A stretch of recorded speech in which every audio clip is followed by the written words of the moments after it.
your host, Bill Reel.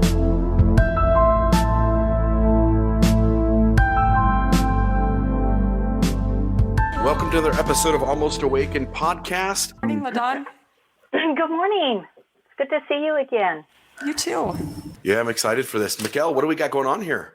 So we have LaDawn, who I met through some friends who does a really amazing therapy to help people process trauma and whatever else it is that they have going on.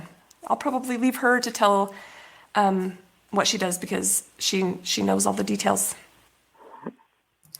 Cool. Well, I'd love LaDawn. I don't know you. I'd love to get to know you. Why don't you give us like a brief bio about yourself and tell us kind of how you got into this? Well, how I got into this started in the late 90s. I had 3 young children, really depressed. Couldn't find, I was going to a therapist. That was really helpful because I learned how to name what I was feeling. At that point, I was saying things to my therapist like, I'm not depressed. I have a really good life. How could I be depressed? How can I feel so bad when my life is so good? So it was helpful to get some accountability for myself and to acknowledge what I was feeling. That took me some time. I came from a family that didn't, what I would call some low emotional intelligence. And, but I got to a point where I wasn't progressing any farther. And then I had a really traumatic event happen. So then I started looking for some more help. So really, that's how I got into this work. And from the beginning was to just get help for my own depression, my own hopelessness. Gotcha. Would you like to hear more about how that happened? Well, yeah, I'd love to hear. Yeah, absolutely. Yeah. So what I ended up doing was, it was kind of, I wouldn't say accidental. I would say more of an amazing thing that happened. I got into a car with a friend to go to lunch together. And when I went to sit down, there was something in the seat. So I just picked it up to get it out of the way so I wouldn't sit on it. It was a brochure. We were talking. And later I looked down at the brochure and there was a picture of a body chart that showed where feelings are stored in the body. So it looks like this. I have my old one.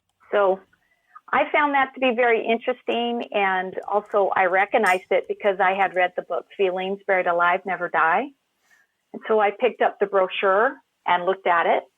And it talked about a technique called rapid eye technology that uses your eye movements and blinking patterned after how your eyes move during your REM sleep to open the neural pathways in your brain and release the stress and trauma. So like depression, anxiety, and PTSD.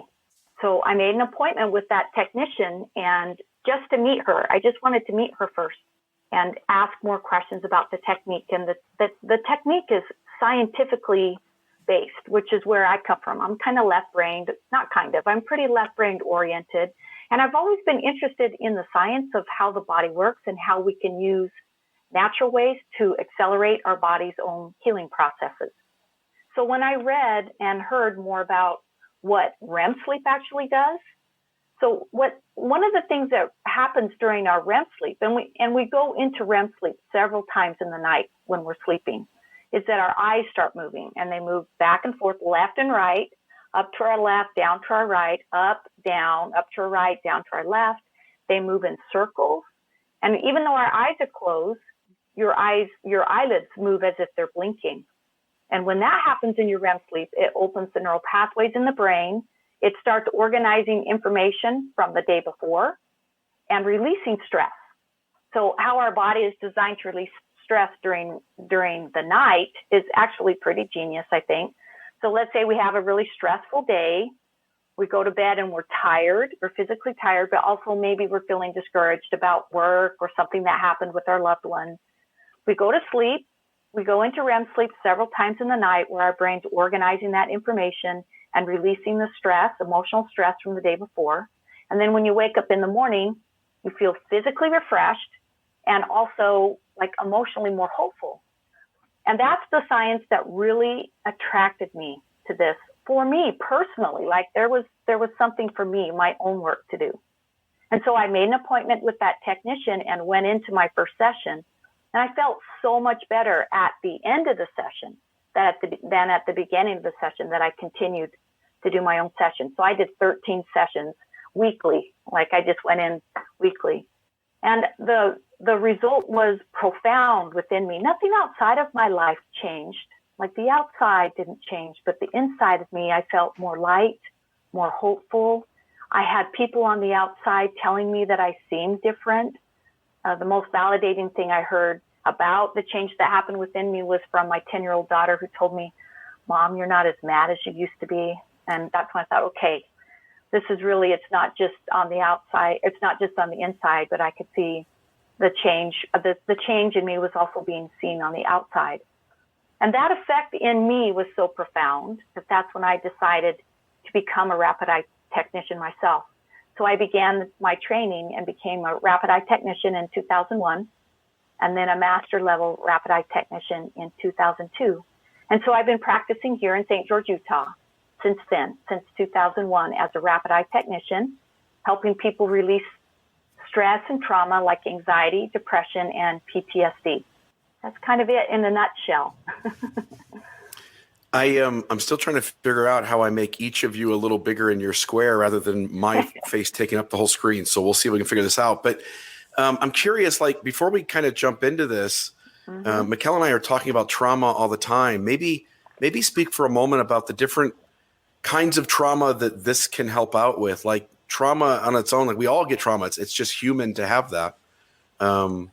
Your thoughts maybe on the different kinds of trauma that this can treat. Yeah, I think that's a good subject.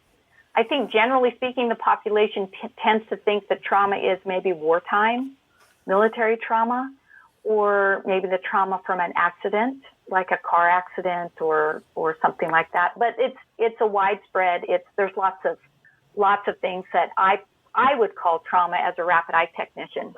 The trauma that I work with the most, and what I mean by trauma, is when something that has happened that is painful to us emotionally, and we then create a belief about ourselves, a negative belief about ourselves and the world around us.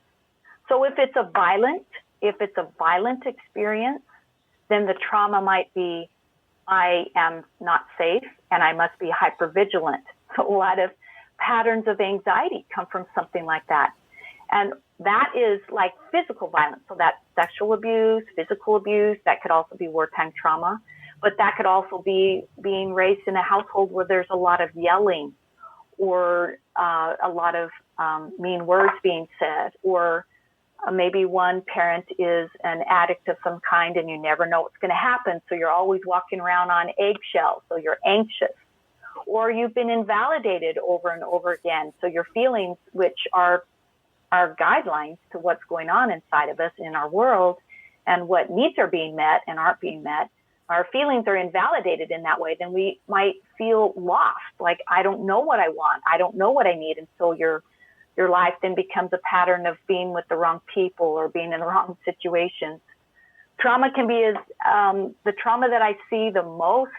Well, I don't know if I would say the most, but often in my work, we'll see a big trauma in the adult life. They'll come in as adult and we'll work with that trauma, but then we trace it all the way back to childhood and sometimes even into the birth experience, where it's the same type of experience where you began the same pattern of negative belief, like I'm not good enough, I'm not worthy and deserving of good, I'm undeserving, there's something wrong with me, I'm not okay the way that I am, a lot of shame. So trauma can be something like as a small child reaching up for a cookie and having the mom slap their hand and saying, no, not before dinner. And the child experiencing that or interpreting that as my mom doesn't love me. And so there's something wrong with me. I'm not lovable. But there's a wide range, I would say, of what could be called a trauma. But to sum it up, I would say what I call a trauma is any experience where someone tends to feel a painful feeling and then develop a belief about themselves or their world that is harmful to them. So they either go into anxiety all the time or depression or then the symptoms of PTSD. So you mentioned, LaDawn, a book that kind of helped you get started on things, Feelings Buried Alive, Never Die. Tell us a little bit more about that book, who wrote it, And what were some of the things that you learned from it that helped you get started on this journey and that help you, because I know you reference it during our interaction. And so just tell us why you use that and where people can find it. So the book is called Feelings Buried Alive, Never Die, written by Carol Truman, a St. George native. And I first saw it when I lived in Idaho many years ago. So this is in the early 90s.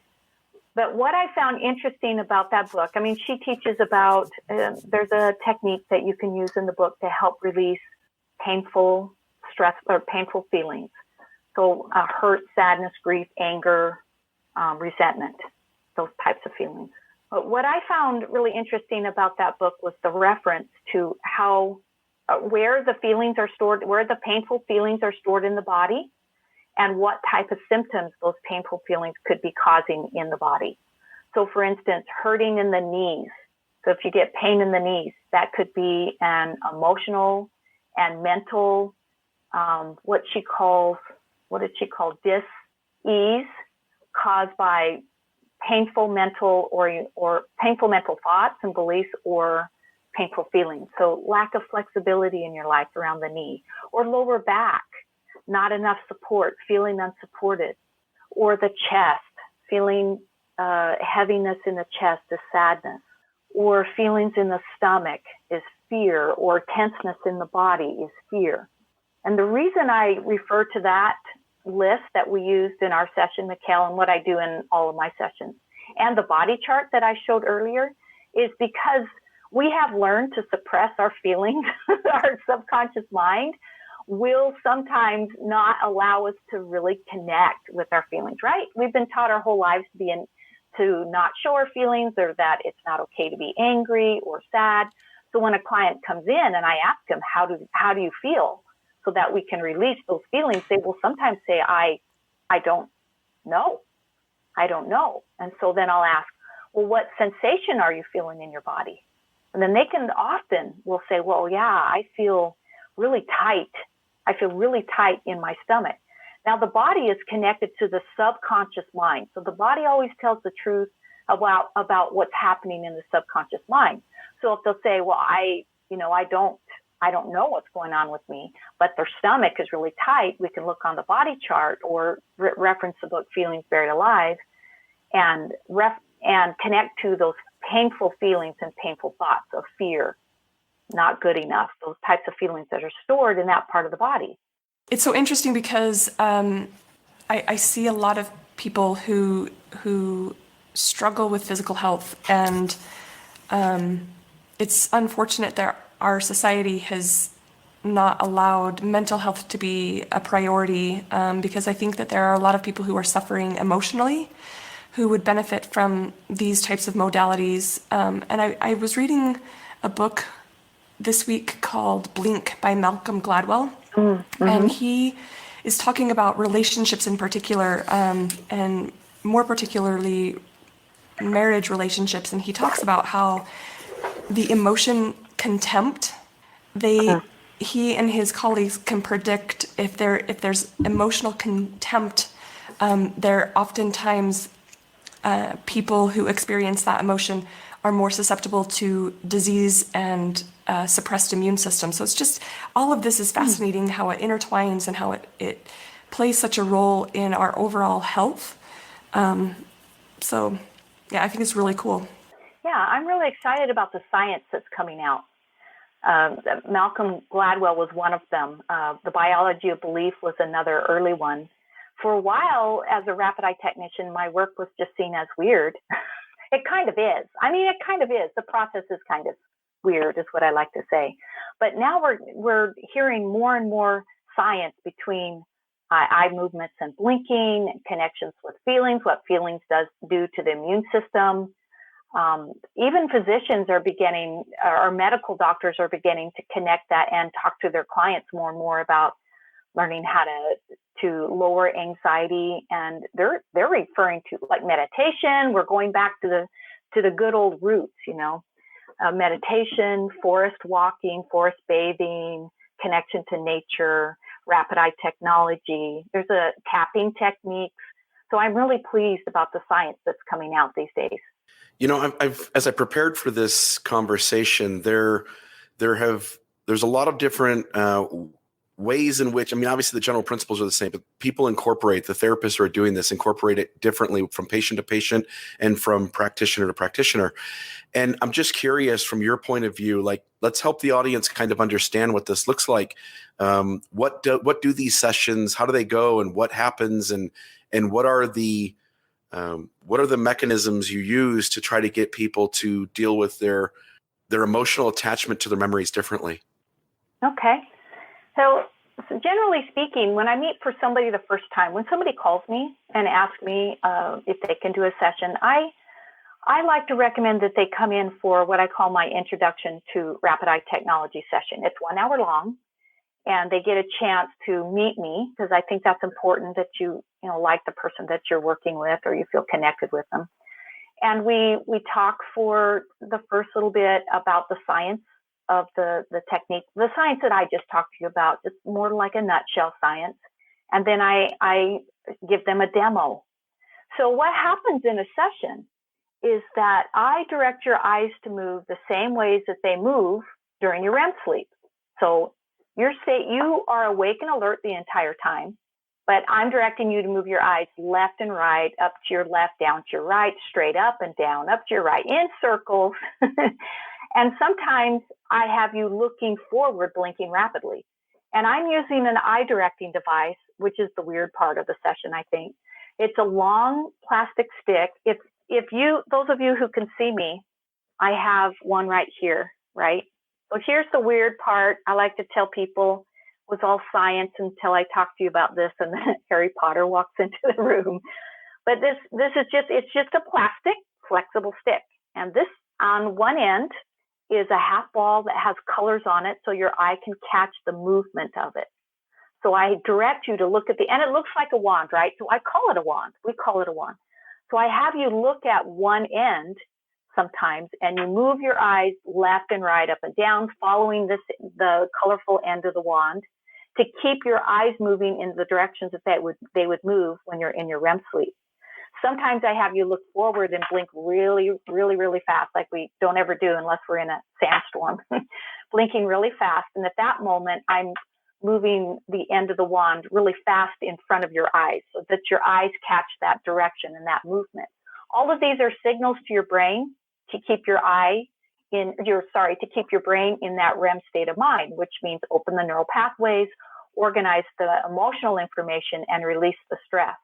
So I give a little demo on how that works, and then you get to tell me what you want to clear. So most of my clients come in for anxiety and depression. So they talk about what's going on in their life, how anxiety or depression is affecting their life, and what they want to have happen differently, what patterns they want to change in their life. And then I'm taking notes and writing down using the client's words. I'm taking notes. So then when we're ready, I began directing your eyes to move. So I pull out my wand. So I'm moving the wand, right, across the face and having you look forward and blink rapidly. And your brain goes into that REM state of mind. So your brain says, oh, I'm in REM sleep. What would you like me to release? And then I'm giving rapid verbal cues based on what you have told me that you would like to release. So then the brain is hearing that while the eyes are moving. The brain knows what's happening and begins to release the stress, which is the words that I'm mentioning. So I'm saying release sadness, grief, heartache, pain, invalidated, not good enough, no good, rotten kids, hurt, resentment, release, release, release, release it. Simple as that. So that's what we do in the first session. Okay, so you get a chance to experience what it is. And there's a lot of wand movements that I use. And when the releasing process of a session is done, when you're feeling better. So I'll say, how do you feel? So that's and you'll either answer, well, I feel lighter, I feel more relaxed, I feel more peaceful, or that tension in my stomach is gone, or whatever the physical sensation is. Once you're feeling better, then we do the reframes. And the reframes are, while the mind is still active in that REM state of mind, reframes are what you would rather be feeling. I am safe now in my life.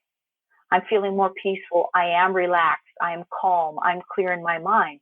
This is the truth of my being. I am good enough. I am worthy and deserving of love and happiness. I am worthy and deserving of a successful, prosperous, good, loving life full of good, loving relationships. So then you reframe and connect that into your neural pathways. And then we end the session after that with a guided imagery, which is like the cherry on the top of releasing any leftover residue from the session and imagine filling the body with light. So that's what the first session is like. Any questions about that or any comments? I have someone on Facebook asking if this kind of technique can help with insomnia. It is if the insomnia is caused by stress. Yes. Okay. My experience with physical symptoms, such as insomnia, is that it is, where our beings are physical, emotional, mental, and spiritually made up, right? So insomnia could be, yes, an emotional stress, but also there's probably a physical thing that's going on, something to do with melatonin or hormones, especially if you're female. But if it's only stress related, then yes, it would hurt. So stress meaning anxiety, depression, patterns of PTSD, then yes, it would help with insomnia. Like trouble turning the mind off at night. Yes. Okay. So trouble turning the mind off. Yes, that would help. There are tools that I teach my clients and give to my clients to help them with something like that. The one that I use the most, that I teach my clients the most about turning the mind off, is called the eye patching technique. And if you're picturing like a black pirate's eye patch, that's exactly what it is. I have one right here. So if you can see me, it's this. It's like actually a pirate's eye patch. And it's a technique that quiets your left brain mode. And I teach you how to use that to quiet the mind so you can, let the monkeys go and be more peaceful in your mind and in your body. I'm curious, LaDawn, like success stories. So when folks come in and they sit down with you and they go through multiple sessions and they're trying to treat some trauma in their life, like what does positive results look like? What does the patient, what are the realizations in their life, and how do they come out the other side having the tools now or the ability to kind of deal with this trauma in a new way? Yes, that's a great, yes. So that's my favorite part. The stories from the clients is my favorite part. It's rewarding and satisfying for me. And the reason that I'm still doing this since 2001 is because of those stories and what I hear from my clients. The results are internal. That's what I hear the most. They're internal.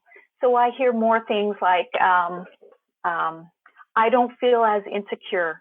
I'm feeling more secure. I noticed that when I was with a group of people the other day that I didn't feel like shrinking into the wall. That was a client that was working with the pattern that I'm not good enough.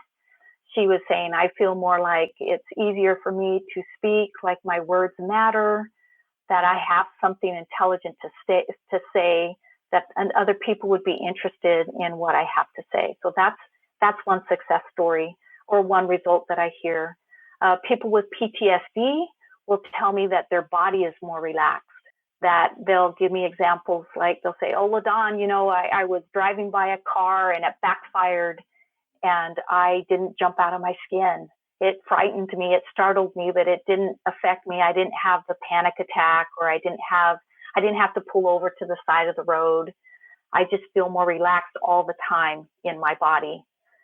People with depression will tell me I'm feeling more motivated. I like to get up in the morning and I'm enjoying my work more. It's easier for me to connect with people. I feel more hopeful about my future. I'm actually planning for my future.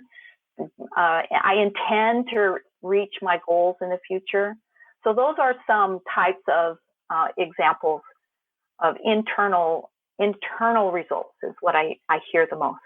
I think it's really cool because it's those internal results that often lead to people making changes in their external world. Either they are less afraid of the current situation that they're in, and so they're able to make some positive steps to things being different or improving their life in some way. And so I'm really fascinated by this, and I wish more people were open-minded and would be willing to give this a shot.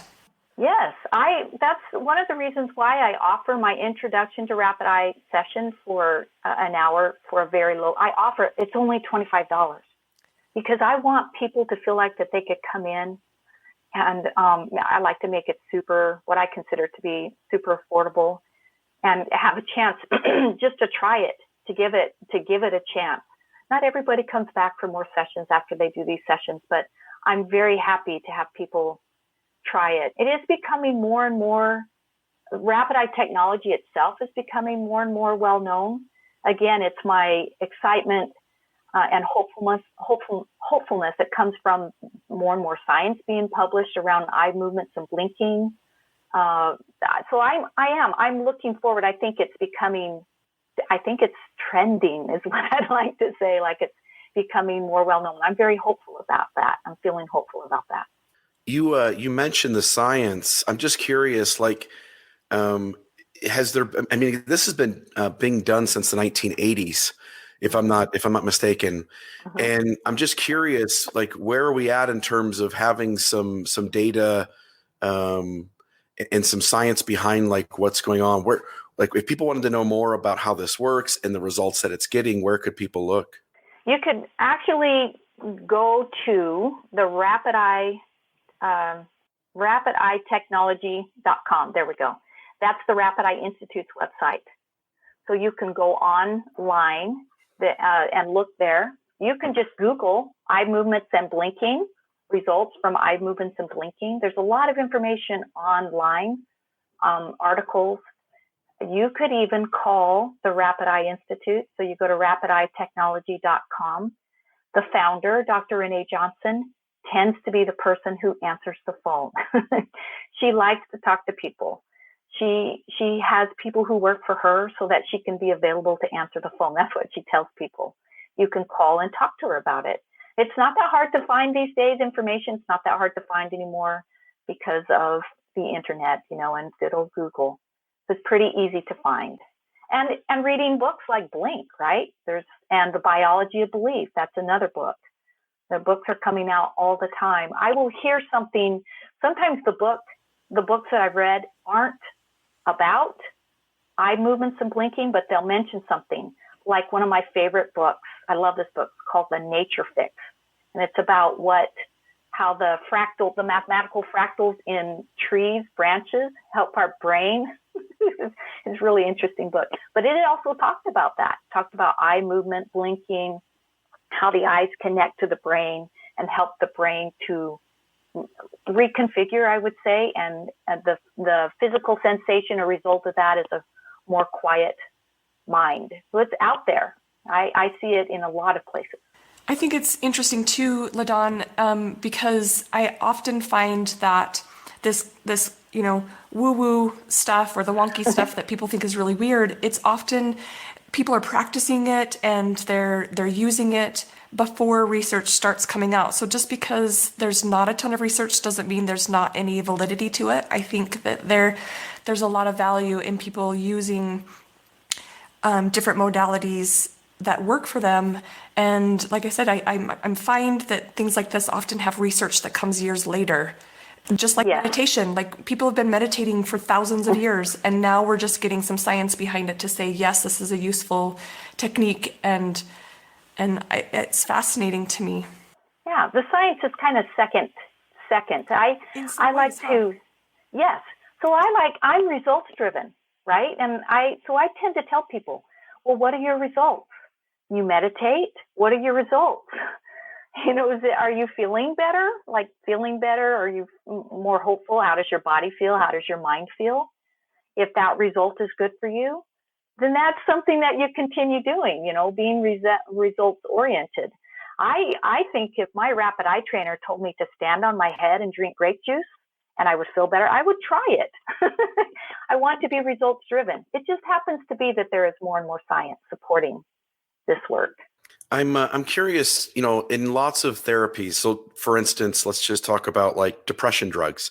Sometimes they make things better, and once in a great while they make things worse. I'm curious, when it comes to this type of therapy, is there any risk of like making the trauma worse for the person, or does this generally almost always net positive results? No chance at all for making it worse. No chance at all. I work with clients who are on medications. That's not an issue at all. We work no matter what medication they're on, whether or not. So no chance at all for making the trauma worse. All we're working with in our sessions is the feelings. So it's the feelings that lift, the feelings that lift. So like for instance, is it okay if I give you an example of what I mean by this? Yeah, please. Okay. So the experience is the experience, right? If we could just observe all of our experiences and not have any feeling about it or a judgment that we put on it, then they would just be experiences and we'd be fine, right? Would be okay. But it is the feeling that we feel and the judgment that we put on it that makes it a traumatic experience. And I'm saying that kind of, I'm not saying that we could view something like getting beat up and not seeing that as traumatic. That is not what I'm saying at all. I'm talking, let me just go into my experience or my example.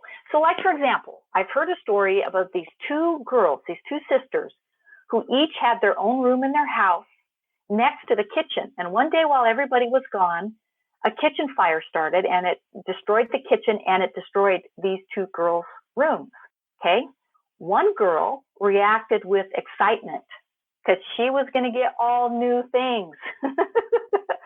The other girl reacted with pain and sorrow from all the things that she lost, and she mourned it for many years. So in this same experience, each person had the same experience, but they had a different result within themselves. So in that example, the child who lost everything, who was processing grief and loss, when she came in to do a rapid eye session, we would work on releasing the grief and loss from that past experience, so that when she looked back on that experience, there would be less grief and loss, which then tends to lift as the pattern of depression. So you could still look back at the experience, but you're feeling less painful feelings about it. So that's what we work on in a session. So we're releasing whatever the trauma is. It can't make it worse because we're just lifting the feelings: sadness, grief, fear, terror, resentment, whatever those painful feelings are about that experience. Did I answer that question, Bill? Am I? Yeah, absolutely. Okay. I just, in my mind, like, let me ask this too, because I think this is connected to it, and then I'll go back and try to tackle maybe the collective question. But as people are going through the therapy and you're working with them, and I assume there's some degree of having to talk about and at least on some level relive or at least express their memory of what that event was and what it meant to them. I've got to believe for some, at least for a short moment, that's gonna rise up within them and have some negative connotations to them as you help them work through it. So there's got to be some moments of like, ooh, this is really hard. Is that the case? It is in a way. It's very different. A rapid eye session is very different than a therapy session where you actually talk through the whole experience. Those can be re-traumatizing. I've had that experience in my own life. A rapid eye session is, I have had people come in, Bill, who've said, this happened to me when I was a child and I don't want to talk about it. And my questions are, how old were you? And then we go into a guided imagery. So guided imageries access the subconscious mind. So when we work with inner child, there's a couple of inner child sessions that we do. So I have a series of sessions that I work with my clients. I either do 8-session programs or 12-session programs. And the first 2 sessions I do are around the birth story, also done with guided imagery. But for example, we'll talk about the example I'm going with here. When we do an inner child session, if the trauma happened as a child, we just use a guided imagery where you imagine going back in time and going inside a cave, and finding a lost and traumatized child, with the intention that that lost and traumatized child in the imagery is representing your energy, your experience, your feelings. messages from the subconscious mind. Because remember, guided imagery accesses the subconscious mind. And so then we work with the child that's in the cave. So the child is saying, I feel scared, I feel helpless, I feel powerless, I feel out of control, there's nobody here to help me. And we process those feelings. And then, based on the age of the child, I also have scripts from child development, John Bradshaw's work, and what each stage a child is in and what they're learning at that time. And there's 2 scripts connected to the ages of releasing trauma around that. So for instance, if the child is age 5 and that is around power, feeling empowered, and they've had trauma at age 5, then it's likely they're going to feel powerless. And so as adults, they come in feeling powerless. Then we release the feelings of helpless, out of control, scared, frightened, weak, vulnerable, powerless, till the child in the cave feels better. And that's a mirror, that's an imagery, that's a representation of what's going on inside of you, the adult, what happened to you as a child. So then when the child in the cave feels better, all through guided imagery, we imagine that child coming back to your heart, being part of you, as feeling better, more empowered, more safe. And then you imagine growing up, that child growing up to present time within you, so that when you open your eyes in the present time, you have that part of you healed in the present time as an adult, feeling more empowered. And that's how we process something that could have happened in your childhood that's like an abusive thing. Instead of an abuse, instead of talking about it, we just focus on lifting the feelings. And so you walk out of there feeling better, empowered, in safe, hopeful. So that's something that I really appreciate about the Rapid Eye sessions, is that my clients leave the sessions feeling better than when they came in.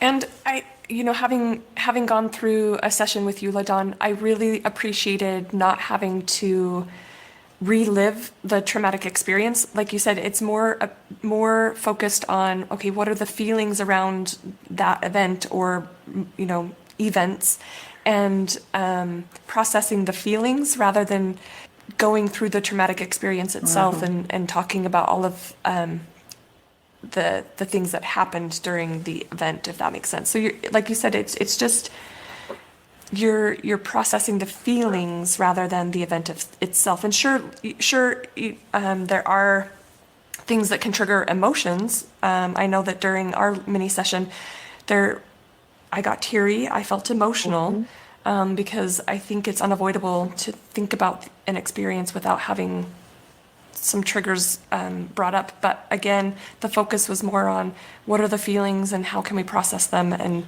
moving towards healthier emotions. And so it's not that the event is downshadowed or forgotten or minimized in any way. It's you're able to look at it in a different light. At least that's what my experience was. And I really appreciated going back to that inner child, that small person who didn't have a safe space or anybody to protect them, and being that for yourself. That sounds like you had a beautiful experience. Yeah, it was amazing.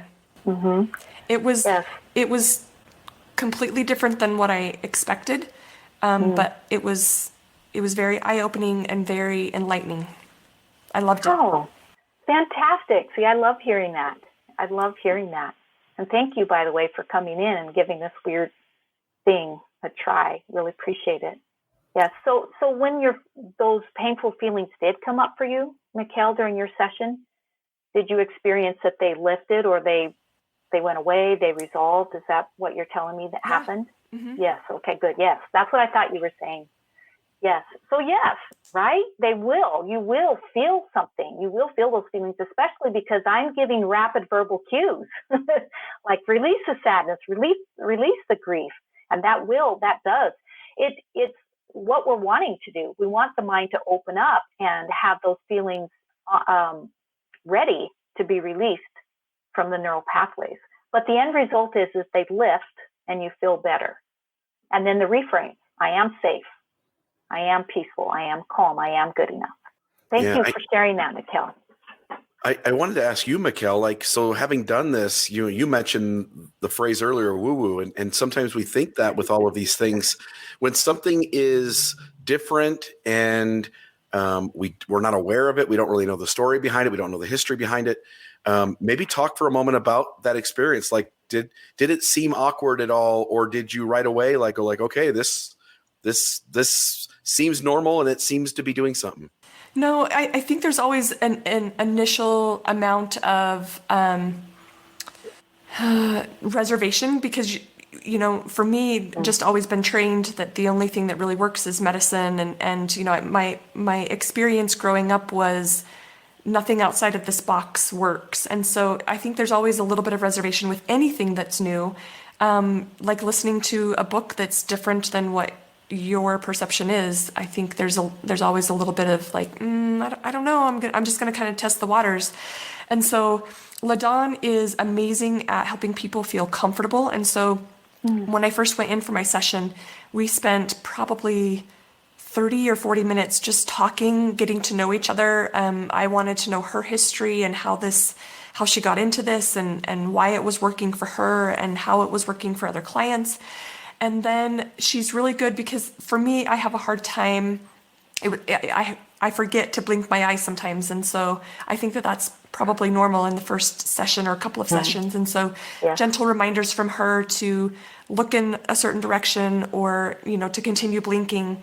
And I honestly was surprised at how I felt afterwards because I did feel lighter. I did feel less stressed. I did feel less anxious.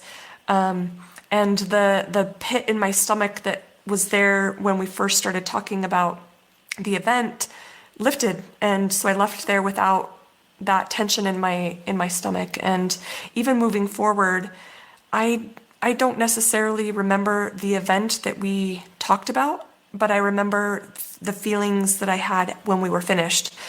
And so I just think it's important that people have an open mind no matter what it is.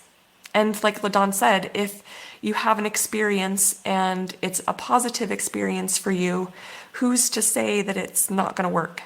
Right. All that matters is if it works for you, right? Right. I'm curious too, like two other things, which is there a certain age that this says like, okay, this is the age at which it's appropriate to do this kind of therapy, or is it really anybody? Age 8 is what is recommended because it's hard to sit there, age 8 and over. So no limit on how old you are, but age 8 for children. And I have had some parents come in and do proxy sessions for children who are younger than age 8. And I have actually had a parent sit with their child and I worked on both of them at the same time. So if the child is 8 and just feels a little unsure to be with somebody, then the parent can actually sit in on the session also. But they're both being processed. Like both of them are moving their eyes is what I'm saying. Is there a number of sessions that you say like, look, on average, it's going to take, the average patient in this therapy, 10 sessions, 5 sessions, 25 sessions, like what? I get, like Mekael's saying she had results after one session. And it sounds from my own research preparing for this that people experience positive results pretty quickly in the first session or 2 or 3. But to really work through things, is there kind of a standard number of sessions at least on average that people, that would be helpful to people? I personally work with 2 session programs. One is an 8-session program, which is what I recommend the most. It's the most common and this is just me. This is me as LaDawn Dewitt, the rapid eye technician.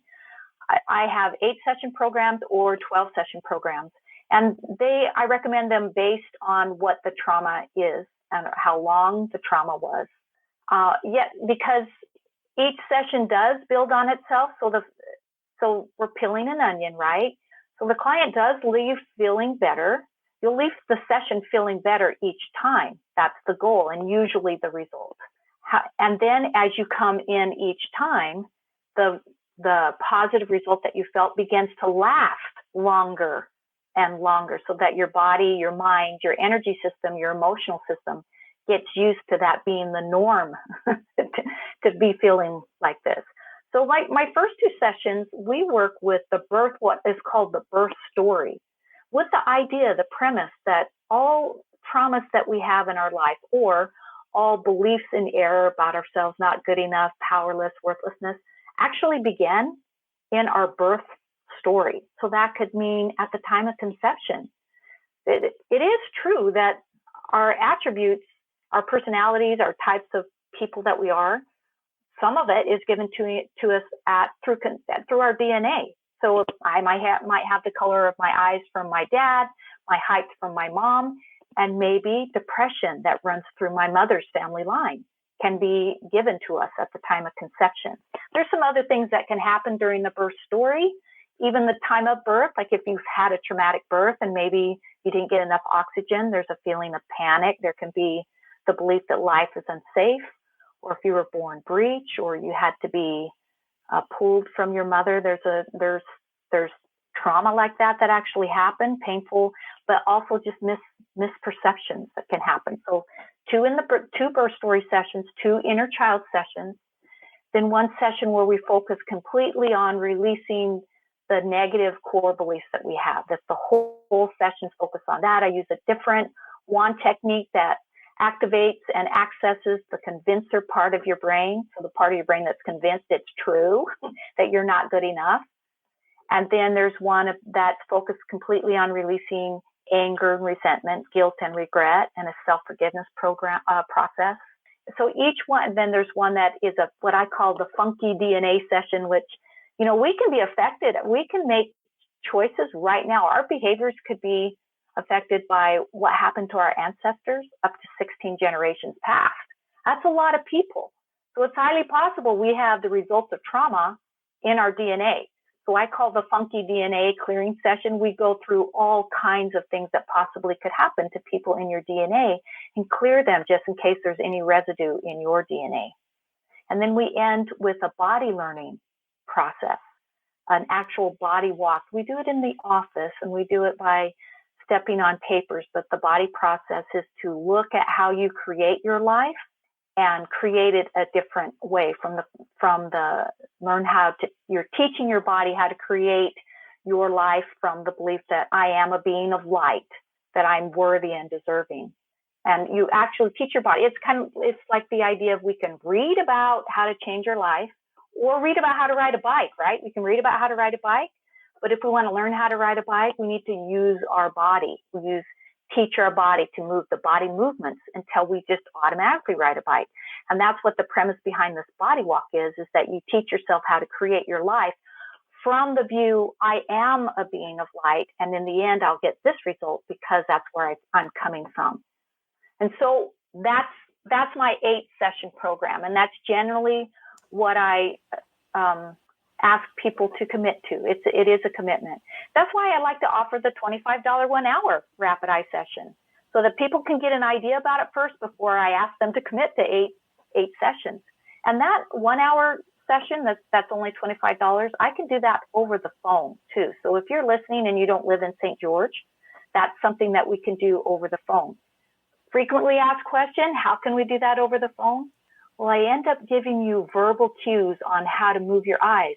Because remember, it's the eye movement that accesses the neural pathways in your brain, activates your REM state of mind, activates the neural pathways in your brain, and releases.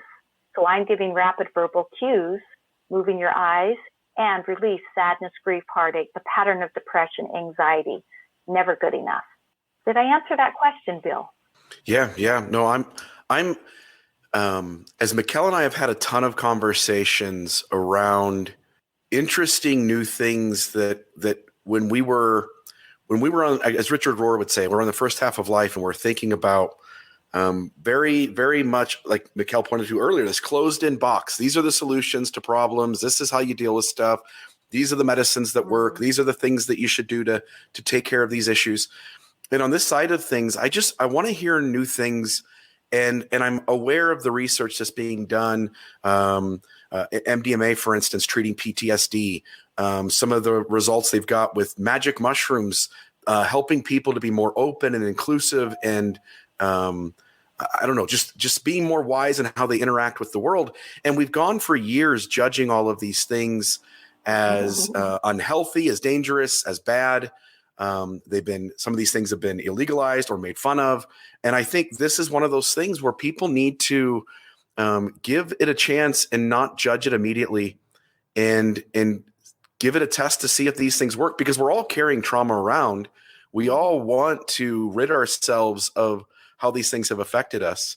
I think we got to stop being so judgmental just because something's different.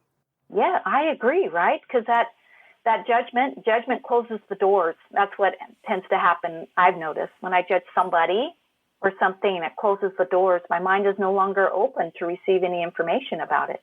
Yeah, I appreciate that. Yeah, I think that in my experience, health is more than just I'm not sick right now. Health encompasses emotional and mental well-being, and I think that more people need to realize that. I do want to add just a caveat. I want people to know that this treatment, this modality is available, but it's absolutely no substitution for, if you've got diabetes, don't stop taking your diabetic medications. If you have an actual disease process, is this going to help you? Absolutely, because I think there's trauma behind disease as well. But it's not a substitution for proper, medical care and things like that. Continue your depression medications, but maybe use this as a supplement to help you either decrease or lessen the amount of medication that you have to take. And so I just want to throw that out there, so people don't do something crazy. Yes. Thank you, Mekael, for saying that. Yes. Yes.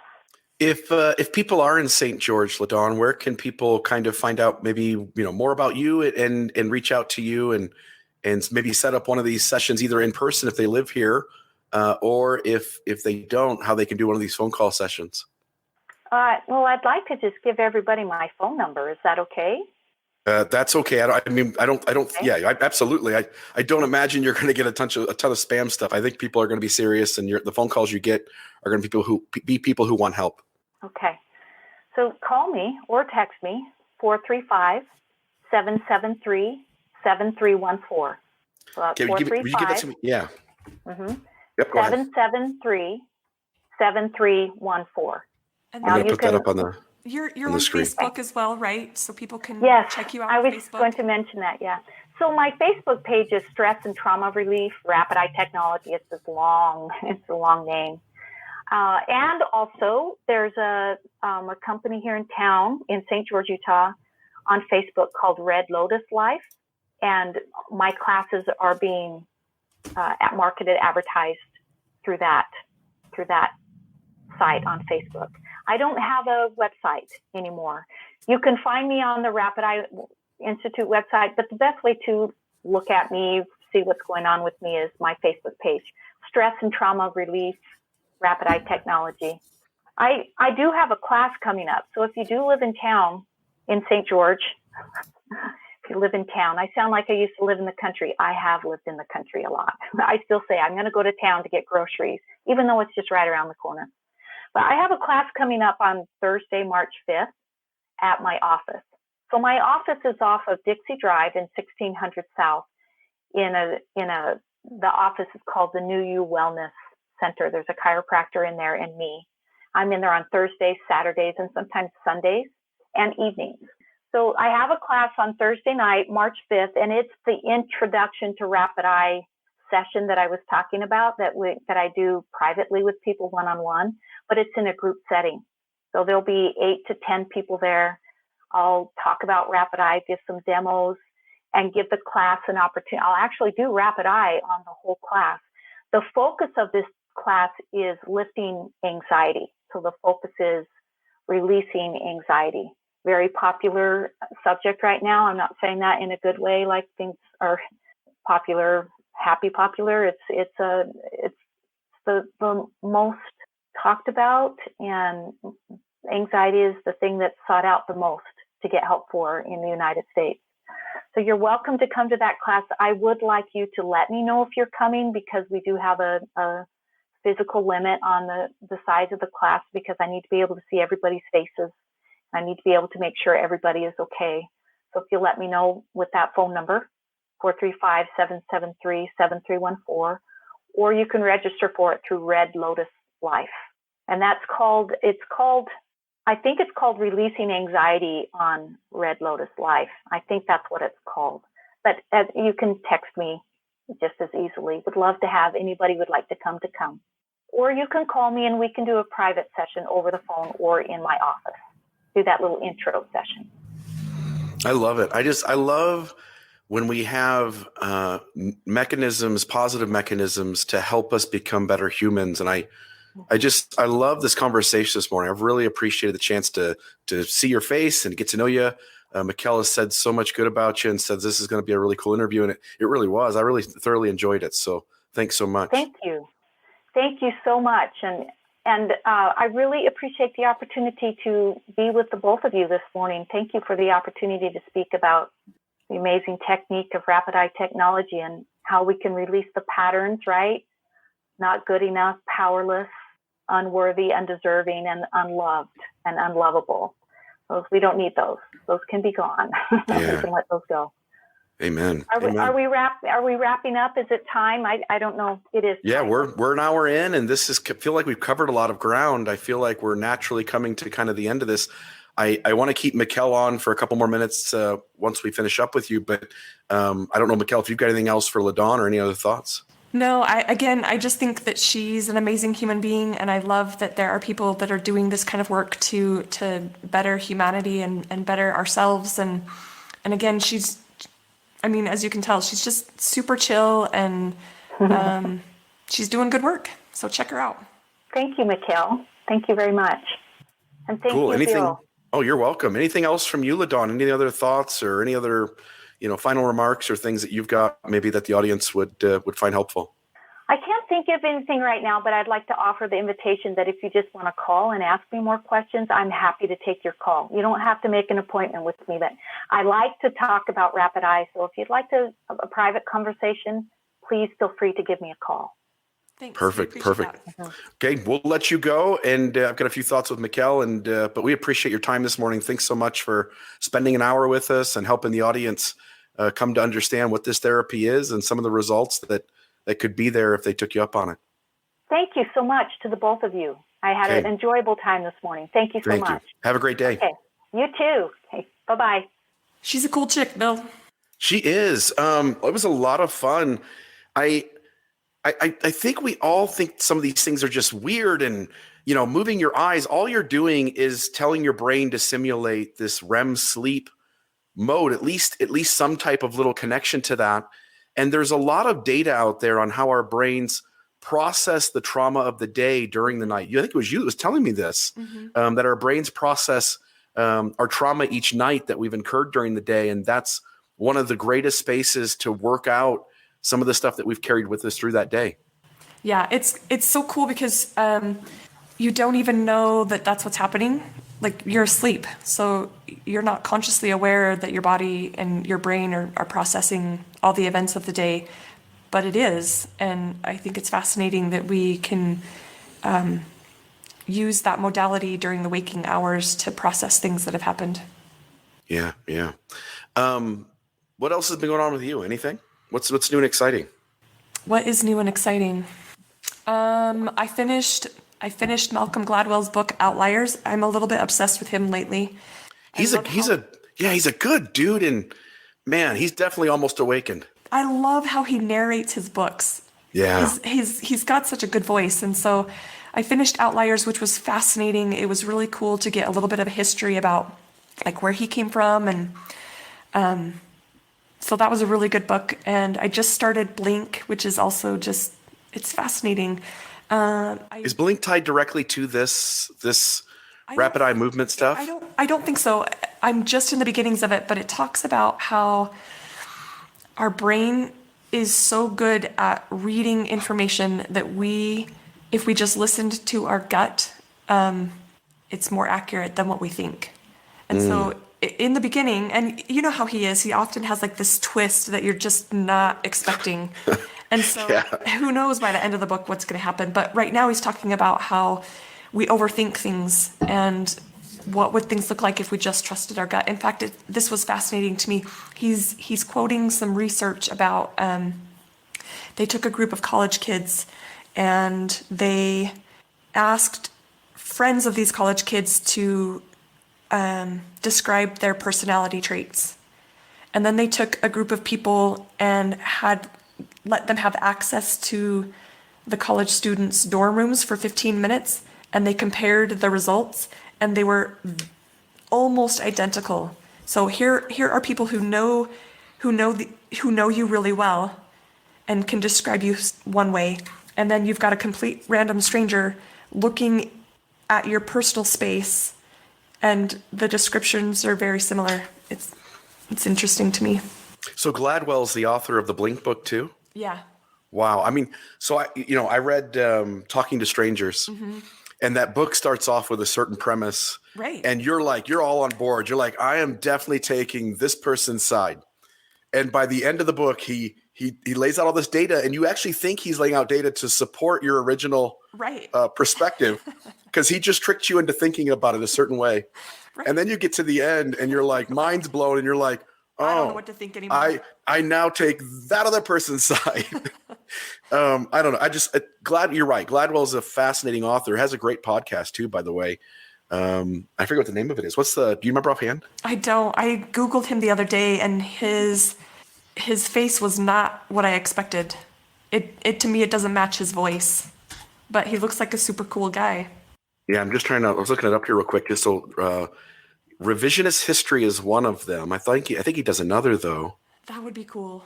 But maybe it is. But revisionist history is the one, and he's great at podcasting too. It's the same. Him reading his own books. It's the same kind of way he does his podcast. It's really good. That's awesome. Man, I had a lot of trouble getting up this morning, Mekael. So Mekael and I were at a little get together last night celebrating a friend's birthday. And she's cancer-free for a year, so you gotta celebrate that. Which is amazing. Damn, what a badass.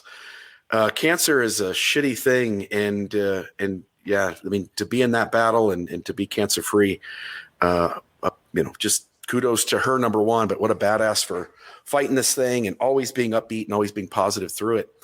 But man, we stayed up a little late. You guys stayed up later than we did, and man, I rolled over this morning when the alarm went off, and I said, I know I got a podcast in like an hour, but I just can't do this. Like I want to, I just can't physically get here.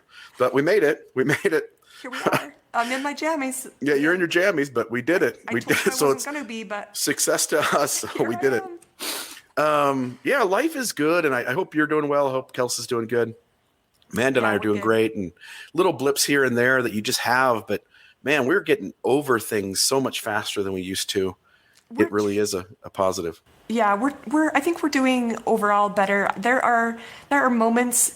So you and I talk about like my rabbit hole and the spiral that I get into, which is happening way, way less frequently. And usually I can see myself going down and pull myself out. But last week, man, I just couldn't for whatever reason. I was like way down deep in the rabbit hole, and it sucks being there.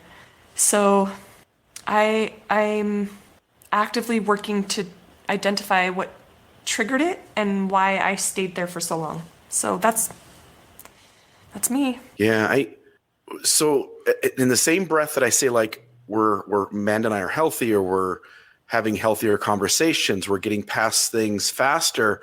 At the same time too, on this side of things, bullshit doesn't fly anymore, right? So when your partner is doing something unhealthy, when I'm doing something unhealthy to Amanda, and I did something last night before we got to the party, but when you do something unhealthy, the other person, whereas in the past you kind of would just yell at each other and then go hide in your own room or get away from each other. It. Yeah, and you would tolerate it and excuse it away. Now it's like, no, Bill, I'm gonna punch you. Yeah, my wife looks at me like, bullshit, you're not going to do that here. Like, we're on this side of things. That's no longer going to be tolerated. So Good it for is. Amanda. Yeah, she kicked my booty last night. So, but we still made it to the party, had a good time. It was a blast. I'm proud of you. A lot of fun. Yeah, she's great. Anything else? Like, what else are you reading right now? You said you started this Blink, right? Was that the book you started? Mm-hmm. The next one on my list is, it's called Untrue, and let me pull it up here. It's why nearly everything we believe about women, lust, and infidelity is wrong, and how the science can set us free. So I watched a video this week. I'll send it to you in a text, and maybe we can put it up on our page or something so other people can look at it. And I know that men probably experience this on some level, but I think that it's way worse for women. So this video starts off with a woman talking, and she's like, be a lady, they say, don't dress too sexy, don't think too much, don't, all these things. And so I'm interested in reading this book, Untrue, because I think there is a lot that we grow up with, a lot that society places on us, that a lot of this stuff isn't true. It's bullshit. And why do we continue to conform? Yeah. So Cool. I'll try to remember to put that one in the footnotes too. I made notes while LaDawn was talking of some of the things she recommended, some of the things you recommended, and we'll put those in the show notes. But I think part of the fun of this side of things is just anytime something catches your eye, I now feel free to go read it and investigate it and think about it and question it and, criticize it and take the layers of the onion away and see what's underneath there. And it really allows a lot more space to learn and to grow. And the growth and learning is at a lot faster pace than it was 15 years ago. That's for sure. Yeah, Kelsey and I were talking about that the other day. We were talking about how, in our religious days, there was like this much information that we were allowed to consider. And now it's like, there's so much I can't keep up with it, and I can't get my hands on all that I want to know.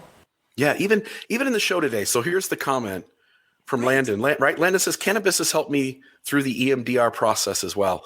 Like the ability on this side of things to just like hold your own ground and say uncomfortable stuff and have it not really care two licks about whatever judgment or whatever people are saying about like, oh my gosh, I can't believe that.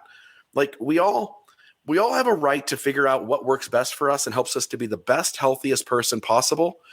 And we each get to be a human in our own way so long as we don't hurt, manipulate, and traumatize others.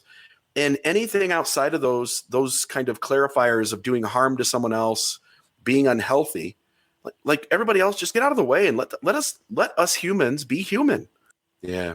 A lot of fun today. Great interview. I'm glad you found her. I'm glad you had a session with her. I thought the conversation was just amazing. Just exactly what you and I kind of envisioned for the Almost Awakened podcast. I'm excited. We've got, I think, an astrology expert coming up. That's great. Yeah, we've reached out to several people on other topics too, so people can look forward to other interviews coming.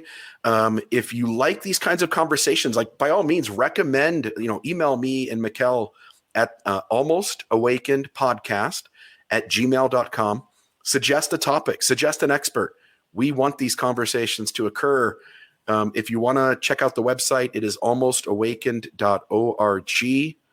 And anything else from you before we close? No, but I think it's funny how you say ORG. It reminds me of like the original OG. Yeah, Like, you've got original some emphasis gangster. on it. I like it. It's Yeah. Okay, ORG. All right. I'm the original and real gangster. There we go. I was thinking like a closing song. I won't pick a song. I'm just joking, but like we should pick something from REM, right? Because rapid eye movement. You got a song for us though? it's the end of the world as we know it. It's the end of the world as we know it. Okay, it won't be here on this video, but when it goes out on the audio podcast, we'll put the end of the world as we know it as our closing song today. Bill, I just want to know who won the lip sync contest last night. You kicked my ass on the first song. What was the song? Do you remember? Ooh. Except on the one song you know. One song that I know, right? So at every party, people who like me, they play this one song because they know it's like the one song I can sing every word to almost. But what was the song you sang? What was that? What was the one you lip synced? You Spin Me Round. You Spin Me, yeah. And you nailed it. And I was trying to pretend, but I wasn't even on sync. And you nailed it. And then we played Looney's I've Got Five on it, and then I kicked your ass. And you did. I tried to pretend I knew the words, but it was obvious. Yeah, and my funnest part of the night, I had probably one drink too many, but not in a bad way. Like I wasn't silly and I wasn't throwing up or nothing. I wasn't drunk or anything like that. But I just needed to take a break from all the dancing because we did a lot of dancing and it was fun. And I went out into the backyard and I just like laid on the ground around like 15 people. And I just looked up at all of them from the ground. And I threw out like joke after joke. It just had people laughing. It was just a good time. Such good people. So I always have a lot of fun when I'm in your space and the space of other good humans. So I'm just excited to just keep continuing this life journey until someday when those last 3 minutes happen. And I'm scared to death of those. But until then. Thanks for reminding me. Now I have a lot of anxiety. Yeah, that was one of the weird things I did last night. I was like, hey, who else is thinking about their last 3 minutes? Because I do a lot, and I think about my death a lot. That's a boner killer, Bill. It is a boner killer. Oh, boy. Well, anyway, I just hope people are enjoying the podcast, and I hope these conversations are fun for people. So anything you want to close with? Nope, just go rock your day. Okay, send us an email, contact us, visit the website. Don't forget to buy your Red Roca coffee and put in the code AWAKE. And we're just having a lot of fun. Oh, yeah, coffee. Did you drink any coffee this morning? Oh, you've got yours. Look at what it says. I see the big words. It says, a wise woman once said, fuck this shit. And she lived happily ever after because she was the original OG. Have a great day, Mekael. You too. Bye. Everybody else, have a great day. This was the Almost Awakened podcast.